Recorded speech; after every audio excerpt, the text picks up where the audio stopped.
Iowa Republicans have wind in their sails after winning big in November and maintaining first-in-the-nation presidential caucuses for 2024.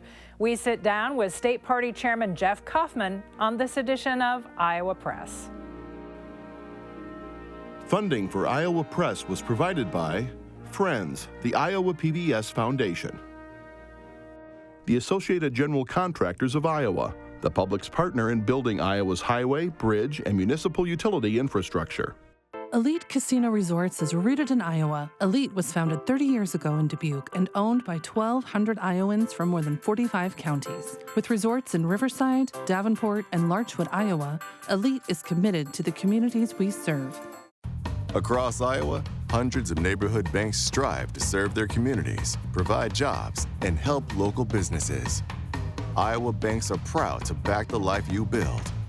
Learn more at iowabankers.com.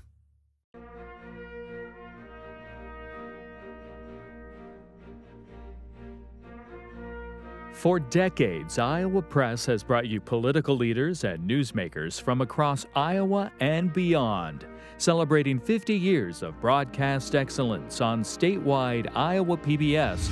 This is the Friday, February 10th edition of Iowa Press. Here is Kay Henderson.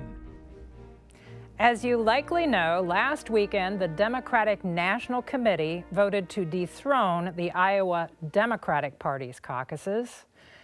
This past summer, the Republican National Committee voted to keep Iowa's Republican Party caucuses first in the nation.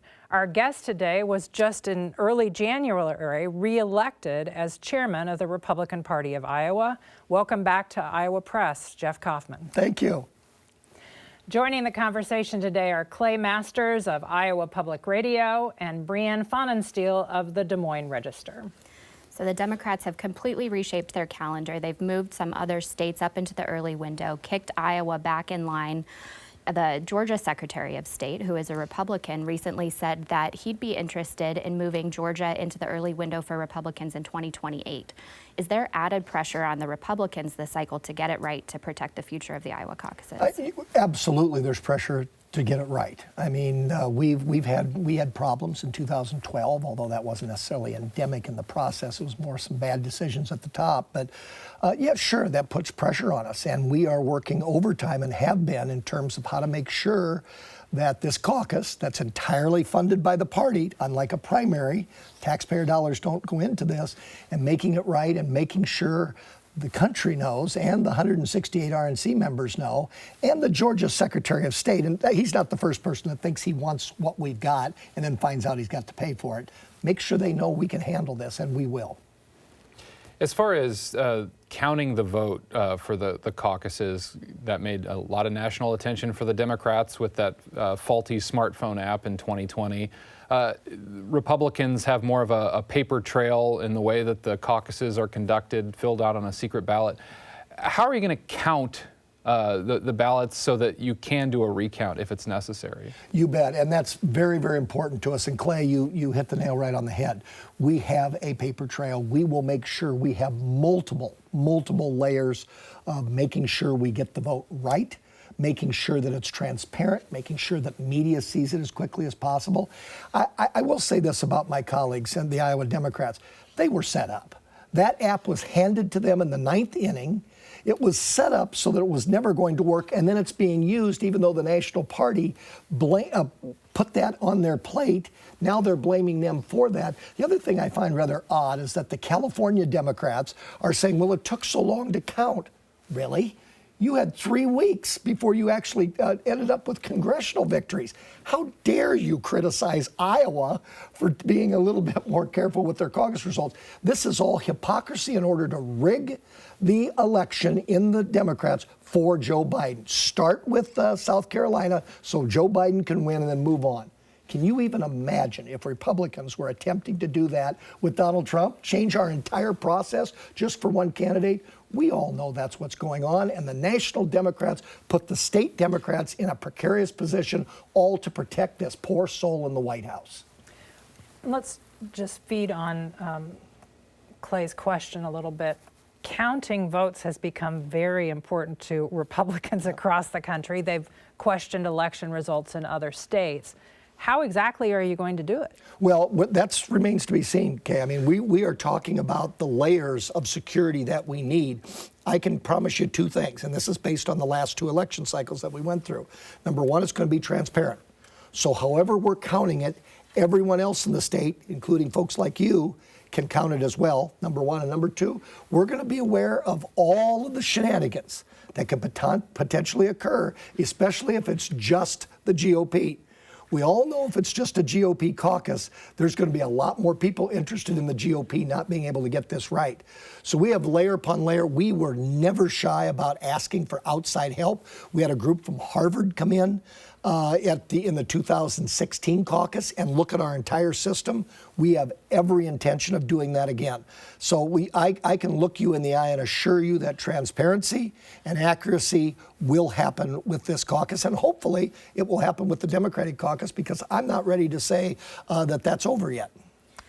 Republicans, as much as you want to make the process open and transparent, all it takes is one person to kind of question the integrity of those results. We saw Donald Trump in 2016. He came in second in the caucuses to Ted Cruz, and he said that Cruz, quote, stole that caucus from him. He questioned the integrity of that result.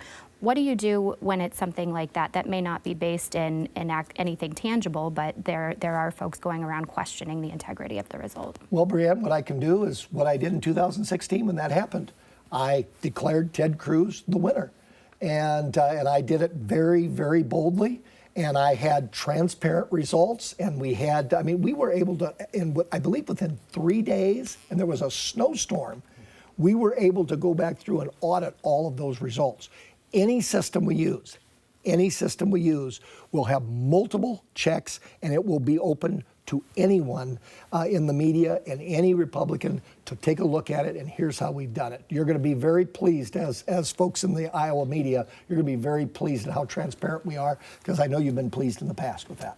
What about upping participation in the caucuses in 2024? Part of the pitch that the Iowa Democrats gave to the National Party was this mail-in presidential preference card where it would be, tallied up on caucus night. It would change a lot of what the Iowa Democratic Party's caucuses have looked like, and it looks like they're still going to move forward with that, still trying to work through all the details of understanding how that process moves forward for them. But is a mail-in kind of presidential preference card, or are you still going to be hoping to just center these around people showing up on a Monday night and doing it the way that they've done it for years?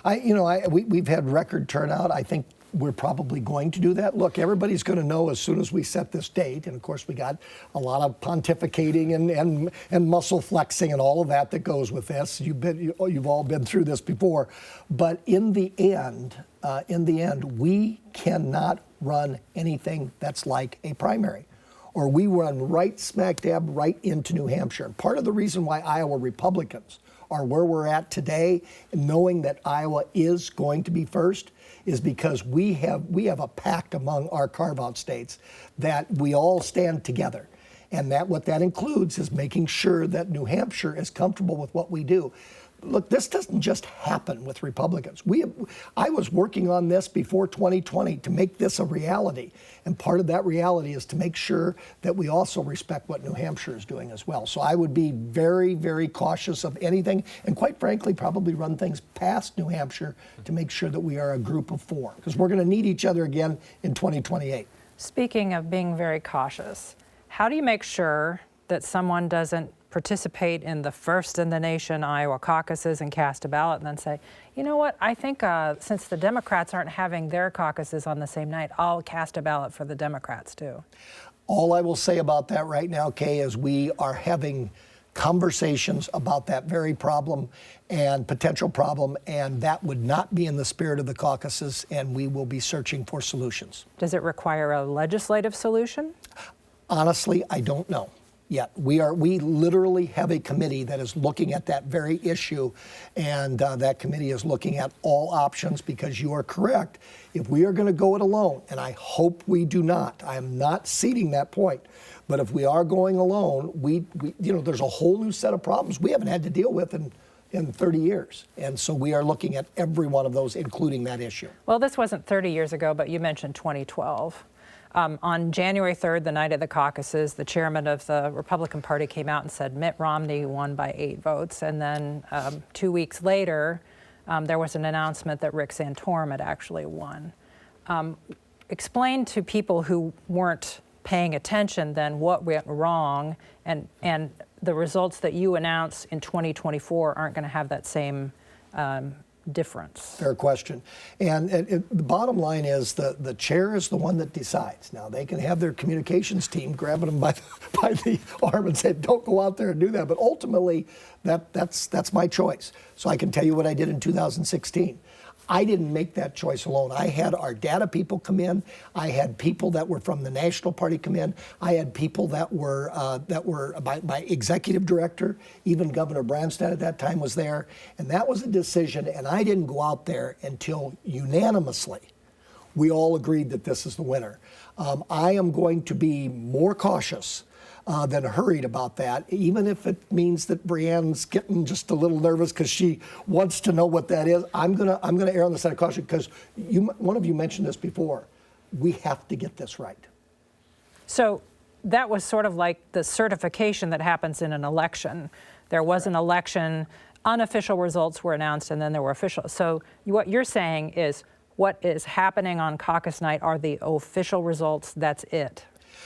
Unless it is so close that we would have to recount or check those paper ballots. But then you would not have me coming out and saying anything other than we do not have an answer for you yet. I have got to get that right. And here's the thing, if we're transparent like I'm promising all of you, every single person at this table is going to be second guessing me, and that's the way it should be. The party's governing body, the State Central Committee, has taken a pledge to remain neutral through this caucus cycle. Why is that important? Why was that a vote that you needed to take, and is that different from previous years? I believe I know we took that pledge in 2020, although it was not, some would argue not necessary. Some people argued that the caucuses weren't necessary in 2020, and you know how I stood on that. Absolutely we are, because I think it helped our argument in 2024. Why is it important we're doing this in 2024? And I believe we did it in 2016, because it's going to help our cause in 2028. I believe that the RNC, the 168, and they passed this unanimously, and that includes states that are typically thinking they want what we've got. And I believe they expect us to not choose the presidential candidate. We were never supposed to do that, but to help winnow the field and provide a way where people that are not billionaires, you can be a billionaire, but even if you're not a billionaire, you can make your case like Barack Obama, like Rick Santorum, like Jimmy Carter, like Mike Huckabee. And in order to do that, this has to be an even playing field. And so I think that was very, very important. I could not compel the FCC to do that, but we all did it unanimously, put our name down, and we are a neutral playing field, and I've communicated that multiple times to the candidates that have been calling me. In some ways, are you relieved that takes some of the pressure off of needing to weigh in and vocalize support for against the President Donald Trump? I'm an old legislator that used to make endorsements, so it's been a little bit of an adjustment, I'll be honest, for me too. When I move into this role of being neutral, I just think I don't hesitate to make a tough decision, you know that, but I am relieved that when we're all doing this, that the candidates know, and there's going to be high-profile endorsements in this state. I mean, legislators love to endorse, and a lot of them do. But in this particular case, they're going to know that the person that makes that call on caucus night, the person that actually is promising you transparency, that person has pledged, and all of you can hold me accountable, that I'm going to be fair in this process. The Iowa Democratic Party just elected a new chair, Rita Hart, former state senator, farmer out in eastern Iowa. You've sat across this table many times with the Democratic Party chair, whoever that might have been at that time, and said that the caucuses are going to remain first, you're going to work together. Have you had conversations with Rita Hart since she's taken that position about the caucuses? We have tweeted. I will be honest with you, I have had more conversations leading up to this with the people in the Democratic Party that are trying to keep them first in the nation. you would all be very happy. I think Iowans on both sides of the aisle would be very happy if they could be a mouse in the corner and hear the conversations that I've had over these last 6 months with the highest level or the highest ranking Democratic officials in this state. They will all tell you to the person that I have offered unmitigated help. I have reacted when they needed me to react, and I've been quiet when I needed to be quiet.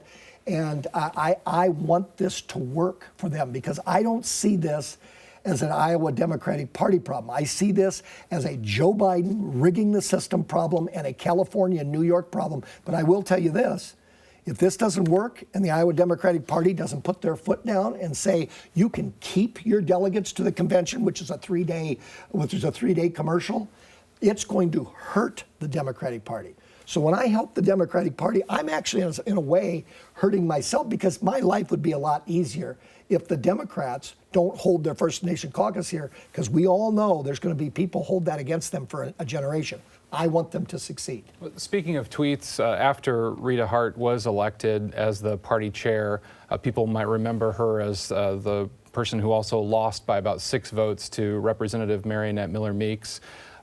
Did it ruffle your feathers at all to kind of see some tweets out there referring to her as an election denier? That was an election that she lost by 6 votes and sought recounts. I went, as the chair of the party, I tweeted pretty aggressively about that situation. And when she was a lieutenant governor candidate, she and I went after each other pretty aggressively. Politics is a full contact sport, metaphorically. But when it comes to this caucus process, every chair that I have worked with will tell you that it is pure bipartisanship. So in terms of what's happened in the past, we can litigate that in the press. We can tweet about that, and Lord knows we're going to have plenty to disagree on. But when it comes to this particular issue, I am as adamant about defending the Iowa Democratic Party as I will be in criticizing the Iowa Democratic Party if they don't stand up to their national party in exactly the way that I would stand up to the RNC if they were pulling this crap on me. We'll move past caucuses in a moment, but one other question there. Back in December, we had a conversation for a story that I was working on where you had said that with the previous chair, Ross Wilburn, that you'd be willing to help with some of the financial obligations of running caucuses with the Democratic Party. Have you had those conversations? And it would be, and what I would do is helping to raise money, money for that, to find companies that would help us with an app.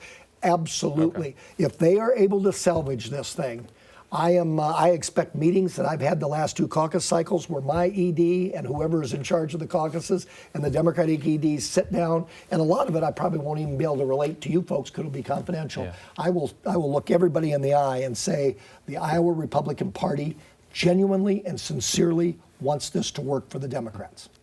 Moving on to some other topics, a lot of people are talking about Governor Kim Reynolds and her national prominence.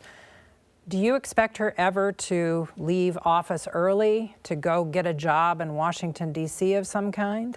I would expect at some point she's going to be recruited by a wide variety of people. When you have electoral and policy success like she does, of course she's going to get the ass.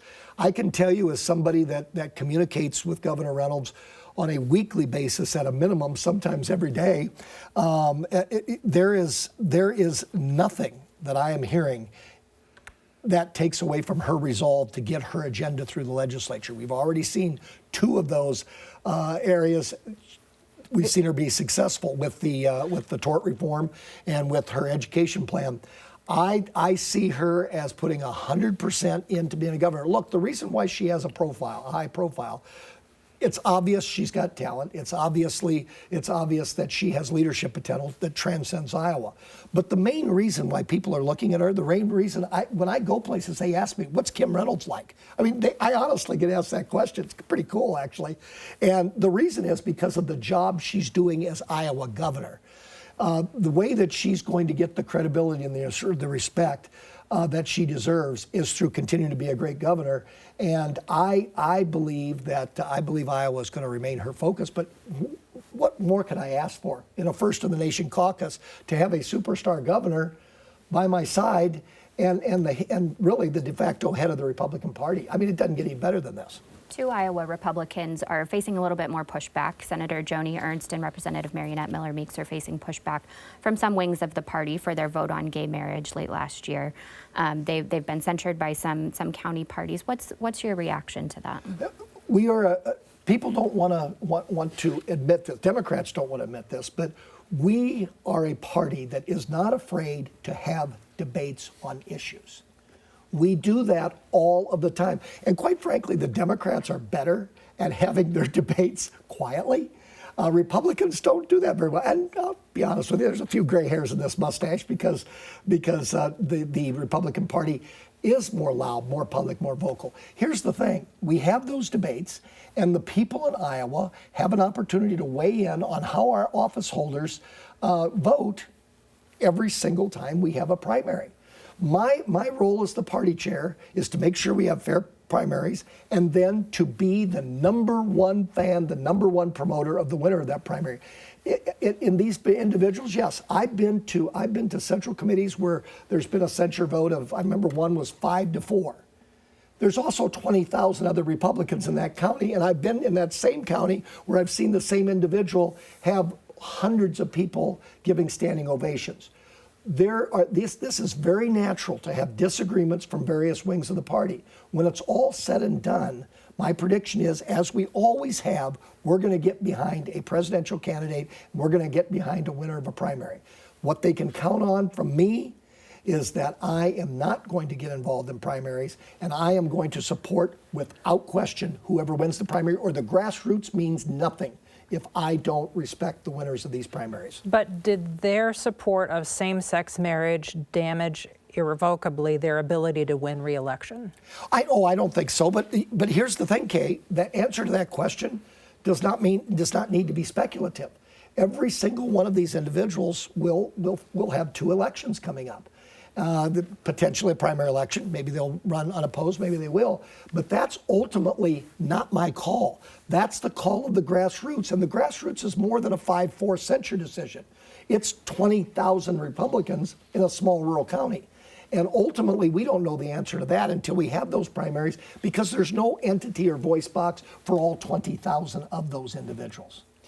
An issue going forward in the Iowa legislature, or maybe everybody's waiting to see what lawmakers are going to react to, are these 3 carbon capture pipelines that have been proposed in the state. For those that are unaware, the ethanol industry, biofuels groups are saying that this would be a way to capture carbon emissions, pump it out of the state, store it underground.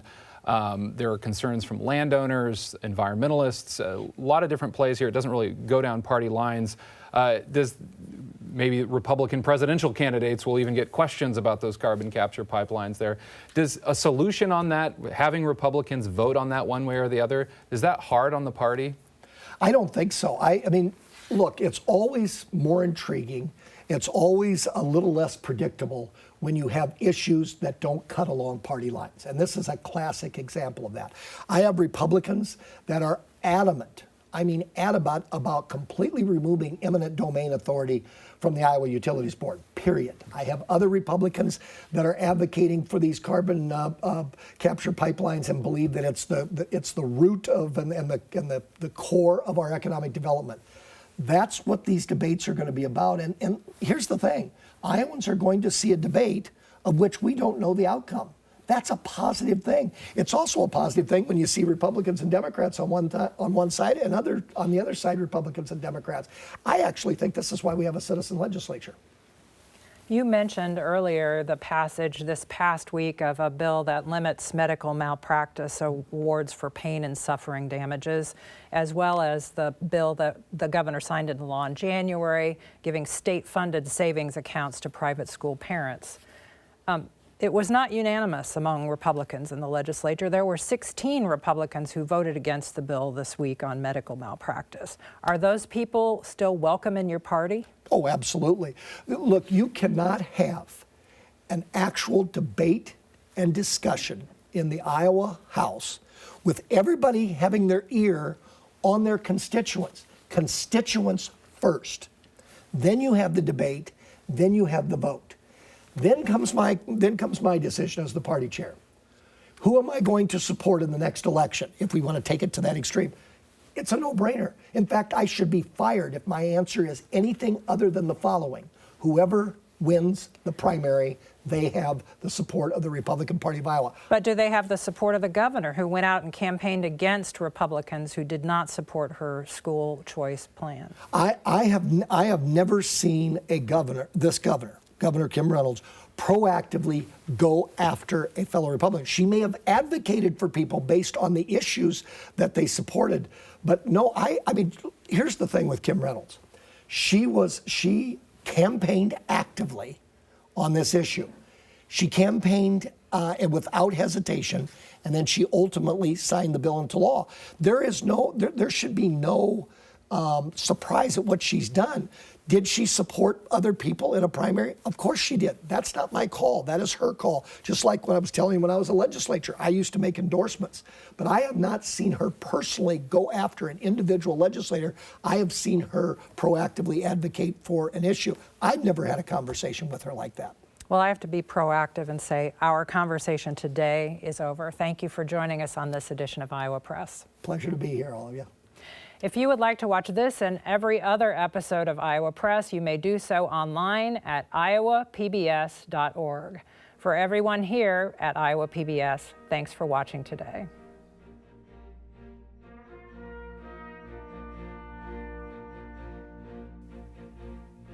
Funding for Iowa Press was provided by Friends, the Iowa PBS Foundation, the Associated General Contractors of Iowa, the public's partner in building Iowa's highway, bridge, and municipal utility infrastructure. Elite Casino Resorts is rooted in Iowa. Elite was founded 30 years ago in Dubuque and owned by 1,200 Iowans from more than 45 counties. With resorts in Riverside, Davenport, and Larchwood, Iowa, Elite is committed to the communities we serve. Across Iowa, hundreds of neighborhood banks strive to serve their communities, provide jobs, and help local businesses. Iowa banks are proud to back the life you build. Learn more at iowabankers.com.